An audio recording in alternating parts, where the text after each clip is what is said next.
Hai guys, Assalamualaikum warahmatullahi wabarakatuh. Apa kabar? Mudah-mudahan sehat selalu. Jumpa lagi dengan aku Arif dan kali ini aku pengen share ke teman-teman strategi untuk menghadapi tes SKD nanti. Karena selain teman-teman butuh belajar, teman-teman juga butuh yang namanya strategi biar nanti hasilnya maksimal dan teman-teman nanti bisa dapat peringkat satu di formasi teman-teman masing-masing. Dan seperti biasa sebelum kita ke strateginya, teman-teman jangan lupa untuk klik tombol subscribe karena subscribe itu gratis. Dan dengan subscribe teman-teman udah ngebantu aku untuk makin semangat bikin konten-konten terbaru. Share juga videoku ke teman-teman kalian dan jangan lupa juga untuk follow aku Instagram @dunia_cpns. Oke, kalau udah kita langsung aja ke strateginya. Ini dia.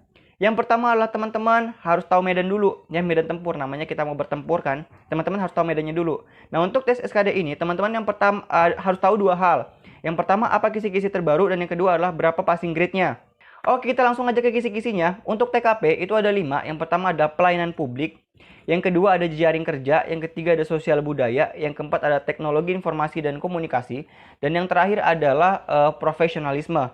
Nah, ini adalah 5 kisi-kisi untuk TKP. Untuk TWK juga ada 5. Yang pertama ada nasionalisme.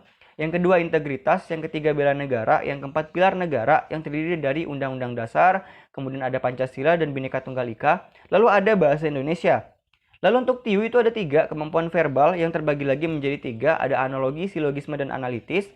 Lalu untuk kemampuan numerik itu ada 4 ya, ada berhitung, deret angka, perbandingan kuantitatif, dan soal cerita. Lalu kemudian kemampuan figural yang terbagi jadi 3 juga, ada analogi, kemudian ketidaksamaan, dan yang terakhir adalah serial ya. Jadi itu adalah kisi-kisi terbaru dan teman-teman aku harapkan sudah mengumpulkan materi-materi yang berhubungan dengan kisi-kisi terbaru.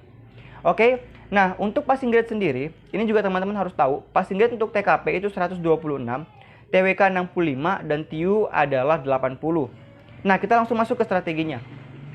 Jumlah soal untuk TKP itu ada 35, untuk TWK ada 30 dan untuk TIU ada 35. Ini adalah ada sedikit perbedaan ya antara tahun ini dan tahun lalu. Tahun lalu itu TWK-nya yang 35, TIU-nya 30. Tapi sekarang dibalik, TWK-nya jadi 30, TIU-nya jadi 35, TKP-nya tetap. Nah, kita bicara soal berapa jumlah benar minimal ya untuk mencapai passing grade. Untuk TKP itu teman-teman minimal 25 soal, teman-teman skornya 5. Selebihnya itu terserah mau 4, 3, 2, 1 nggak masalah. Itu udah lewat lah passing grade-nya. Untuk TKP. Untuk TWK, teman-teman minimal benar 13, biar nanti teman-teman dapat skor minimal 65. Untuk TIU itu minimal 16 soal, teman-teman jawab dari 35 soal benar. Nah, di sini aku pengen tekankan ke teman-teman, jangan cuman punya target minimal passing grade, karena nanti teman-teman akan di-ranking kembali yang lolos passing grade itu untuk diambil 3 besar dari masing-masing satu formasi untuk melaju ke SKB. Jadi saran aku adalah, dan aku tekankan juga untuk teman-teman semua, punya target minimal benarnya 20 untuk TWK dan 20 untuk TIU. Ya, teman-teman punya target supaya nanti teman-teman bisa ada di peringkat atas. Itu minimalnya ya, minimal. Lebih banyak lagi semakin bagus. Kemudian strategi yang kedua adalah teman-teman klasifikasikan kisi-kisi tadi, mana materi yang teman-teman kuasai banget, mana materi yang teman-teman antara kuasai dan tidak kuasai, dan yang ketiga adalah mana materi yang teman-teman nggak tahu sama sekali. Ya, dibikin klasifikasinya tadi kan sudah aku jelaskan juga ya apa kisi-kisinya. Teman-teman di list aja mana yang teman-teman udah jago banget, mana materi yang teman-teman antara bisa dan nggak bisa, dan mana materi yang teman-teman nggak tahu sama sekali. Nah, tujuannya apa diklasifikasikan? Ini untuk masuk ke strategi belajar. Ya, karena banyak juga yang nanya kemarin, gimana sih strategi belajarnya, aku harus mulai belajar dari mana? Nah, saran aku adalah yang pertama, teman-teman itu mulai belajar dari materi yang teman-teman udah kuasai banget. Kenapa? Itu biar teman-teman makin mantap ketika soalnya keluar, teman-teman udah yakin teman-teman bisa ngejawab dengan benar. Karena banyak juga kasus ya, karena dia udah ngerasa bisa, akhirnya dia nggak terlalu mempelajari, tapi ternyata pas ujian soalnya muncul, dia malah lupa dan nggak tahu. Nah kan sayang banget, harusnya bisa jawab dengan benar, tapi karena lalai dalam mengulang, akhirnya nggak bisa. Nah, jadi aku pengen teman-teman, pertama, kalau misalnya ada yang nanya ya, aku harus mulai belajar dari mana? Mulai belajar dari materi yang teman-teman kuasai banget. Mantapkan lagi, jadi biar nanti pas soalnya keluar, teman-teman udah yakin bisa jawab. Tapi ingat, waktunya jangan terlalu lama. Jadi misalnya teman-teman masih punya waktu kurang lebih seminggu ya. Jadi satu hari itu, teman-teman, atau setengah hari lah, teman-teman belajar materi yang teman-teman udah kuasai banget. Satu hari atau setengah hari, nggak usah lama-lama. Itu cuma untuk memantapkan aja.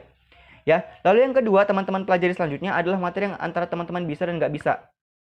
Ini adalah materi yang teman-teman pelajari kedua setelah materi yang teman-teman kuasai. Nah, ini waktunya agak sedikit lebih panjang. Misal kalau misalnya ada waktu seminggu ya, tadi kan satu hari untuk belajar yang udah bisa. Kemudian 3 hari ini untuk belajar yang teman-teman antara bisa dan nggak bisa.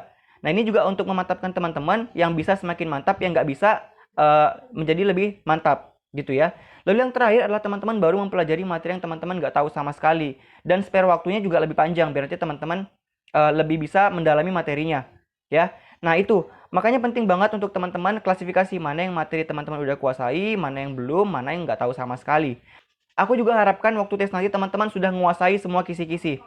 Ya, kemudian setelah strategi belajar, ini juga strategi selanjutnya adalah teman-teman dari sekarang mulai latihan soal dengan menggunakan waktu. Dan ini juga sudah aku terapkan dalam soal-soal videoku yang sebelumnya ya. Udah aku mulai terapkan untuk tryout-tryout teman-teman mengerjakan soal yang aku kasih menggunakan waktu. Teman-teman bisa ngecek videonya di sini. Ya, aku udah bikin juga, teman-teman silahkan dikerjakan. Ini penting banget kenapa untuk melatih teman-teman biar nanti bisa mengerjakan soal dengan cepat dan nggak panikan. Karena nanti kan teman-teman ketika soal SKD ada waktunya kan. Jadi aku pengen teman-teman membiasakan dari sekarang mengerjakan soal dengan berpatokan pada waktu biar nanti teman-teman terbiasa mengerjakan soal dengan cepat dan tepat. Biar nanti waktu tes SKD-nya teman-teman sudah terbiasa dan nggak panikan. Aku juga pengen rekomendasikan buat teman-teman semua yang lagi nyari bimbel online untuk persiapan di CPNS tahun 2021 nanti. Aku bisa rekomendasikan di situs bimbel belajar di jadicpns.com. Jadi teman-teman, aku udah cantumkan linknya di bawah. Dan ada kabar gembira buat teman-teman yang nantinya masukkan kode referral dunia CPNS. Nanti teman-teman akan mendapatkan diskon sebesar 27.000. Nah, untuk cara daftarnya seperti apa? Teman-teman klik aja. Di sini ada daftar sekarang ataupun masuk. Jadi kalau kalian emang belum pernah daftar, nanti silahkan aja klik daftar sekarang. Tapi kalau udah punya akun, teman-teman silahkan aja klik masuk. Ya, nanti kalau udah klik masuk, nanti teman-teman silahkan aja masukkan email dan passwordnya. Nanti setelah itu teman-teman sudah bisa login. Halamannya nanti kalau udah login akan seperti ini.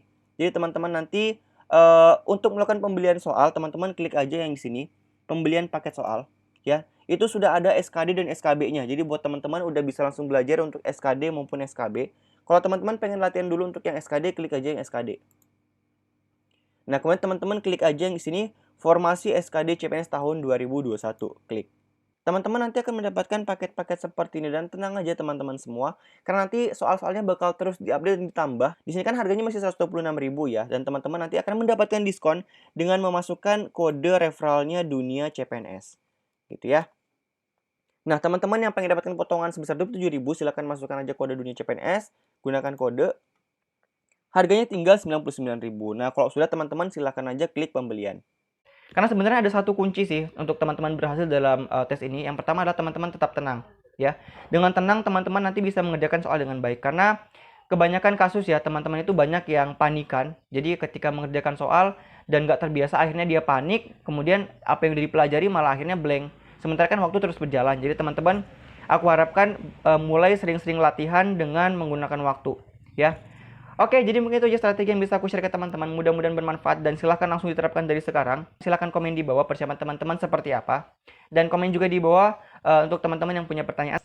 Oke, jadi mungkin itu aja tips yang bisa aku berikan ke teman-teman. Mudah-mudahan bermanfaat. Dan insya Allah aku akan share lagi ke teman-teman materi-materi belajar lainnya. Terima kasih sudah menyaksikan. Insya Allah kita akan jumpa lagi pada video selanjutnya. Assalamualaikum warahmatullahi wabarakatuh dan sampai jumpa. Bye-bye.